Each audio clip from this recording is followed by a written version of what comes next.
There's something stirring within you, subtle at first, almost imperceptible, like a soft hum beneath the noise of everyday life. It doesn't arrive with fanfare or clarity. It begins quietly, like a whisper at the back of your consciousness.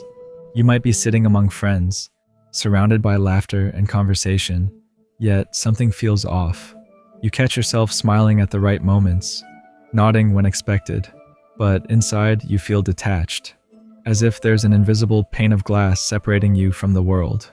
The sounds are there, but they're muffled. The warmth is present, but it doesn't reach you. And for reasons you can't explain, everything that once felt familiar now feels foreign. This isn't sadness in the traditional sense. It's not depression in the way people commonly define it. It's gentler and yet far more profound. An awareness quietly awakening within you that somehow you've become a stranger to your own life.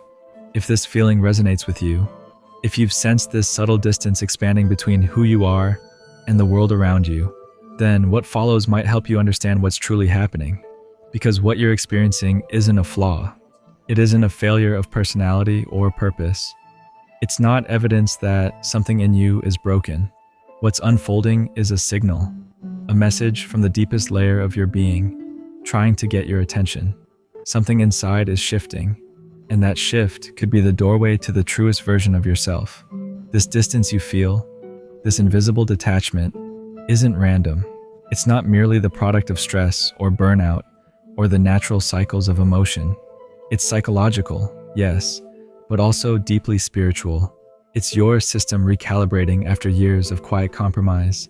You've spent so long molding yourself to fit expectations, to keep the peace, to be agreeable, dependable, adaptable, and little by little, your mind began to record every moment you betrayed your truth, every time you laughed at a joke that didn't amuse you, every time you agreed with an opinion that didn't align with your beliefs, every time you stayed silent when your heart was begging you to speak. Over months, or maybe even years, these tiny self-betrayals added up. Piece by piece, they built an identity that looked whole on the outside, but felt hollow within. What you're feeling now is what psychologists sometimes call identity fatigue, the quiet exhaustion that comes from maintaining a version of yourself that isn't fully real. It's your psyche's way of saying, enough. It's pulling you back, creating distance not because you failed to connect, but because you can no longer survive in spaces that ask you to shrink. Think back. When did you first start sensing this drift? Was it after years of showing up in rooms where your presence felt like performance? Was it after maintaining friendships that no longer sparked anything inside you? Or maybe it crept in after countless conversations where your words felt rehearsed and your laughter felt borrowed. Your brain has been quietly keeping score, and now it's demanding balance. This process is far more common than you might realize, especially among those who feel deeply, the empaths, the peacekeepers, the chameleons of social life. You've probably become adept at reading the energy of others, adjusting yourself to match their moods, their expectations, their comfort zones. You've learned to blend so well that most people never notice when you disappear behind your mask. But there's a cost to that adaptability, and eventually that cost becomes unbearable. The distance you're experiencing isn't just emotional, it's neurological. When you repeatedly suppress genuine feelings in favor of social survival, your brain begins rerouting itself. It builds pathways that bypass authenticity, highways that help you function, but disconnect you from feeling. Over time, this creates what psychologists refer to as emotional numbing. You find yourself drifting through conversations like a ghost, present, but not there. You scroll through your phone during gatherings, not because you dislike people, but because pretending has become too heavy to carry. Yet, beneath that numbness, something extraordinary is happening. You're not losing your ability to connect. You're refining it. You're no longer available for superficial exchange. You're craving truth. You're yearning for depth, for resonance, for relationships that require nothing less than your full authenticity. In a world obsessed with appearances, this hunger for honesty can feel like isolation. But that isolation is sacred. It's a necessary part of transformation. You might notice yourself declining invitations you once accepted. Conversations that once felt exciting now seem draining. The small talk that used to fill time now feels unbearable. You might wonder if you're becoming antisocial, but in truth, you're becoming honest. Your internal compass is recalibrating, pointing you toward people and experiences that feel alive, genuine, and unforced. This phase can be confusing. You might question your motives. Am I being too distant, too sensitive, too demanding? You might wonder if you're broken because the things that once thrilled you no longer do. But what's really happening is that your discernment is sharpening. You're learning to sense, almost instinctively, which connections feed your soul and which ones drain it. This often accelerates during times of change, after loss, heartbreak, personal growth, or deep reflection. Sometimes it begins after therapy, meditation, or even a simple moment of silence that awakens something in you. Whatever the catalyst, your true self is rising to the surface, and it refuses to keep hiding. The people in your life might not understand this. They may misinterpret your quietness as rejection. They may call you distant, difficult, or self-absorbed. They may try to pull you back into the familiar rhythm, the one where you play your old roles to keep everyone comfortable. This can trigger guilt, confusion, and even grief. But growth often demands release. Sometimes becoming who you're meant to be requires outgrowing the versions of yourself that others learn to love. That doesn't make you cruel. It makes you conscious. It means you're choosing authenticity over approval. You're choosing inner truth over outer harmony. The distance you're feeling is your inner navigation system realigning you with your essence. It's protecting your energy. It's creating the space necessary for relationships that can meet you at your current depth, not your former disguise. Once you understand this, the whole picture shifts. You realize you don't need to fix the distance. You only need to honor it. You stop forcing yourself to belong in places that require you to abandon yourself. You stop apologizing for your silence, your solitude, your need for stillness. You begin to build a life that feels like home, not because it's full of people, but because it's full of truth. Your withdrawal isn't a retreat from the world. It's a movement inward, toward the core of who you are. It's your soul performing an audit. Every relationship, every obligation, every pattern is being examined, measured, and reevaluated under a new light. And that light asks a simple question. Does this resonate with who I'm becoming? That's why some conversations now feel constricting, like clothes that no longer fit. That's why certain environments leave you feeling drained instead of inspired. That's why solitude, once something you avoided, now feels like medicine. You're tuning your frequency, learning to distinguish between noise and music, between energy that feeds you and energy that depletes you. And in this spaciousness you're creating, something begins to bloom. When you stop filling every moment with distractions or obligations, you start noticing life again. You hear your thoughts without judgment. You feel emotions you've long suppressed. You rediscover simple pleasures, quiet mornings, a single meaningful conversation, the sound of your own laughter when it's real. This isn't about isolation. It's about integrity.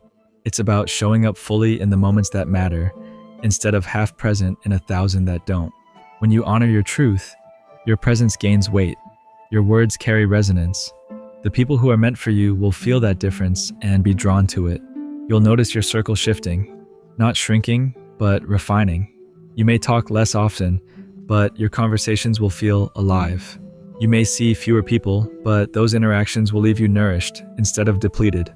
You'll stop saying yes out of obligation and start saying yes out of alignment. This transformation won't be linear. Some days you'll feel liberated, lighter, freer, deeply at peace. Other days you'll feel uncertain, even lonely, wondering if you've made a mistake by stepping back. But remember, loneliness is often the first companion of authenticity. It's not punishment, it's preparation. It's the clearing that makes space for what's real. When doubt arises, pause before you rush to fill the silence. Ask yourself, am I uncomfortable because something is wrong or because something is new? Often, growth feels like loss only because you're leaving behind the familiar patterns of self-abandonment. Through this process, something remarkable begins to happen. Your relationship with yourself starts to heal in ways you never thought possible. You begin to soften toward yourself. You start listening, not just hearing, but truly listening to your own voice. the one that's been whispering beneath the noise of obligation and expectation.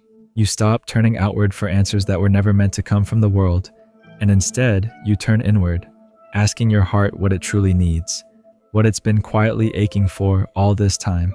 You notice how much energy you've spent trying to be understood, trying to earn your place in rooms that were never yours to begin with.